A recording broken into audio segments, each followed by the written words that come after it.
అనివార్య కారణాల వల్ల వివేకుని పనుల్లో ఉండటం వల్ల రఘునాథ్ రెడ్డి గారు, అలాగే బాబురావు వారి కోడలు గారు అనుకుంటాను, హెల్త్ బాగుండలేదు, ఢిల్లీలో ఉన్నాను, రాలేకపోతున్నాను, హెల్డప్ అయిపోయాను. ఇక్కడ చెప్పండి ప్రెస్ వారికి.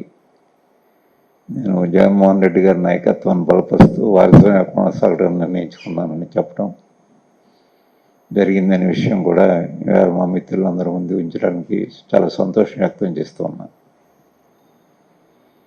మీ అందరికీ తెలుసు, వైఎస్ఆర్ కాంగ్రెస్ పార్టీ ఆవిర్భావానికి ముందు నుంచి కూడా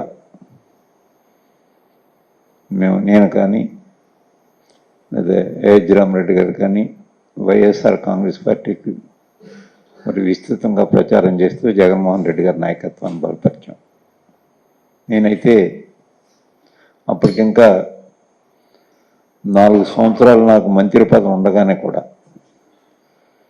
దాన్ని త్యజించి వైఎస్ఆర్ కాంగ్రెస్ పార్టీలోకి నేను రావటం, నేను వచ్చిన దగ్గర నుంచి జగన్మోహన్ రెడ్డి గారు కూడా నాకు ఏ విధమైన అన్యాయం చేయలేదు. మరి పేపర్లో ఎందుకు వెళ్ళిపోతున్నాయని నా మీద రాస్తున్నారో నేను అప్పుడే 1-2 సార్లు చెప్పాను కూడా.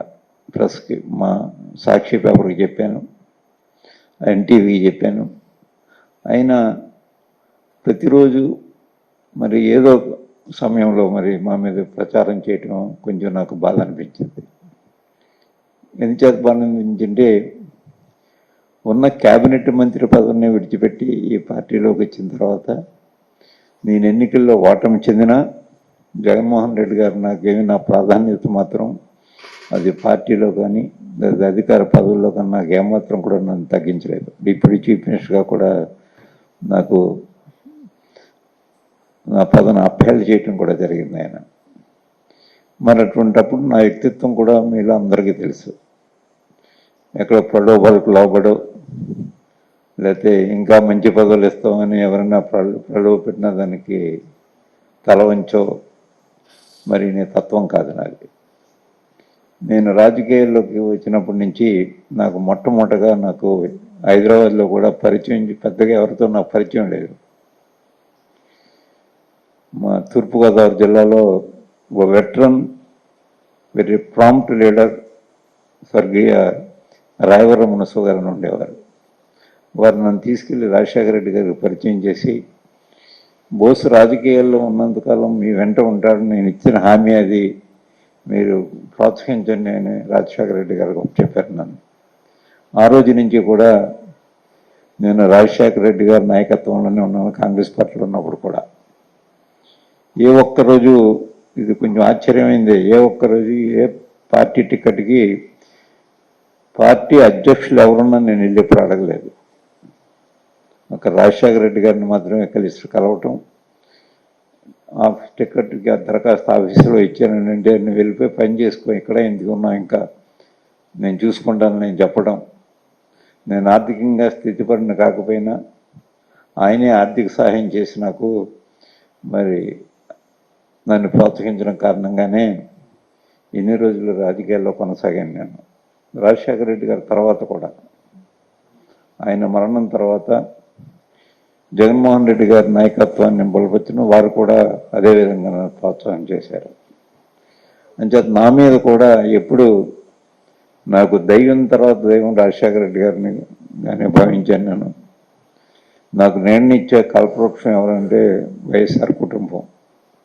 నేను మొన్న వచ్చిన సాక్షిలో కూడా రిపోర్ట్ అయింది, ఆర్థికంగా నేను పేదవాడినైనా మరి విధేయతలో మాత్రం నేను సంపన్నున్నే అనే మాట కూడా నేను మాట్లాడితే అది శీర్షిక పెట్టి సాక్షి పేపర్ కూడా మరి వార్త ప్రచురించడం జరిగింది. అయినప్పటికీ ఇంకా దయచేసి నేను మిమ్మల్ని అందరినీ కోరేది ఏంటంటే, నేను ఎప్పుడు అందుబాటులో ఉండేవాడిని, అనునిత్యం ప్రజలతో తిరిగేవాడిని.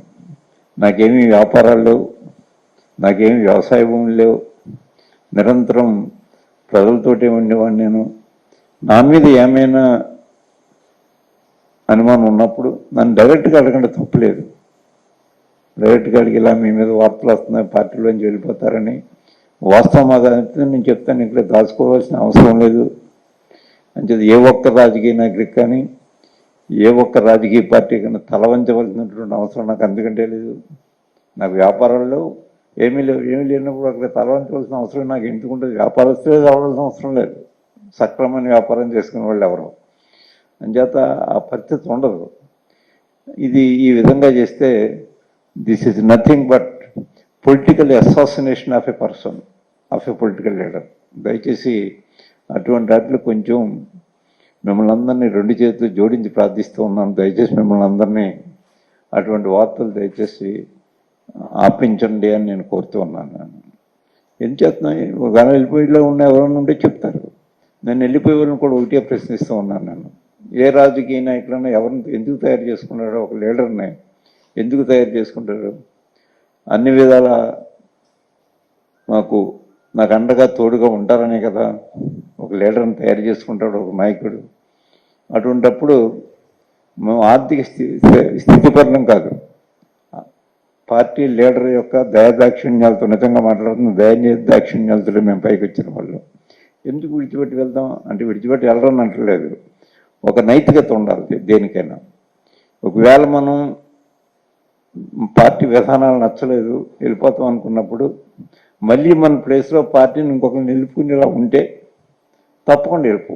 అతను నేను నా యొక్క ఈ కారణం వల్ల వెళ్ళిపోతుందని చెప్పేసి వెళ్ళిపోవచ్చు, తప్పులేదు దానికి, నేను కాదని అన్నాను.